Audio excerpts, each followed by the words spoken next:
Mana? Mana? Aduh!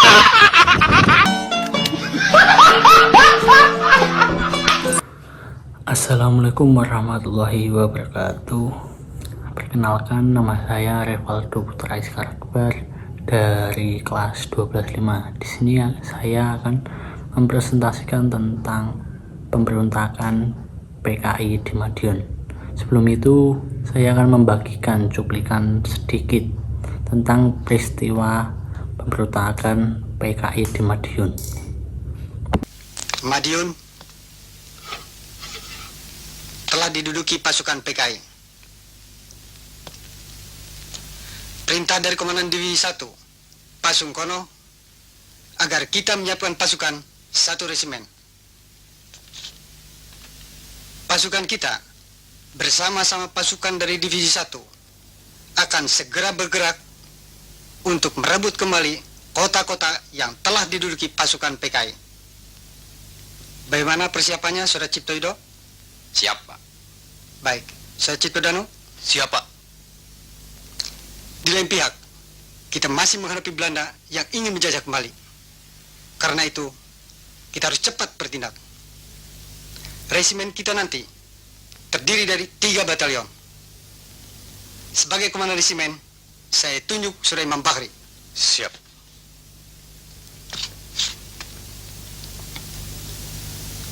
Dalam waktu 2 hari, seluruh pasukan sudah harus berada di Nganjuk. Aduh, kenapa, Win? Perutku mulas. Tadi kepengen cepat, sekarang musuh datang, perutnya mulas. Musuh teko. Apa? Ayo.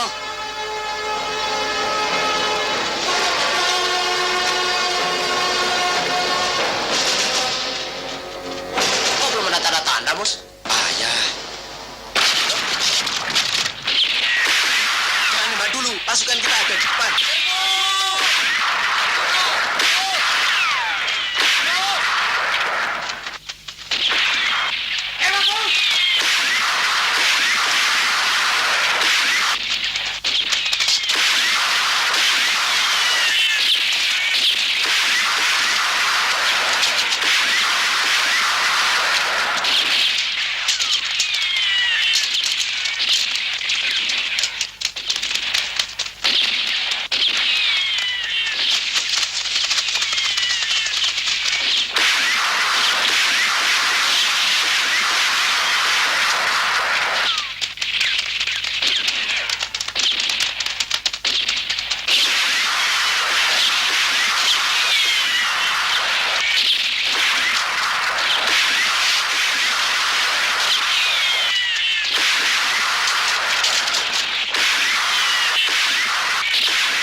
Pasukan, kumpul!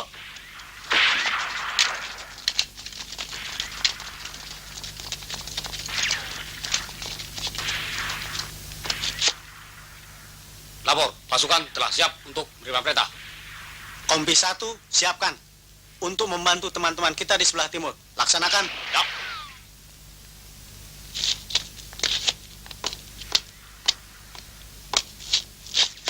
Hadap ka, nan. Depan saja, ka. Belok kiri maju saja, lan.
Partai Komunis Indonesia sendiri adalah partai politik yang berideologi komunis yang didirikan pada tahun 1920. Sebelumnya, partai ini bernama ISDF atau Indische Sozialdemokratien. Di awal kemunculan partai ini, Partai Komunis Indonesia sudah dianggap sebagai partai yang bertolak belakang atau radikal. Organisasi ini terbentuk ketika zaman kolonial Hindia Belanda. PKI sendiri terbentuk dengan tujuan untuk membangun semangat rakyat Indonesia, terutama buruh, untuk melakukan perlawanan atau pemberontakan terhadap pemerintahan Hindia Belanda. Setelah merdeka, Indonesia banyak mengalami tantangan baik dari luar atau dalam. Hal-hal tersebutlah yang menjadi faktor pemberontakan di Indonesia. Pemberontakan tersebut bertujuan ingin mengganti ideologi Pancasila dengan ideologi lainnya yang memicu pemberontakan. Contohnya pemberontakan PKI di Madiun. Latar pemberontakan PKI Madiun adalah jatuhnya kabinet Amir Syarifuddin dan pembentukan FDR atau Front Demokrasi Rakyat, dan kembalinya musuh ke Indonesia dan bergabung bersama Amir Syarifuddin dengan ambisi mengganti ideologi Pancasila dengan ideologi komunis. Peristiwa pemberontakan PKI Madiun disebabkan oleh runtuhnya kabinet Amir Syarifuddin dan kembalinya musuh. Mereka berdua bergabung menjadi satu dalam organisasi atau partai PKI atau Partai Komunis Indonesia.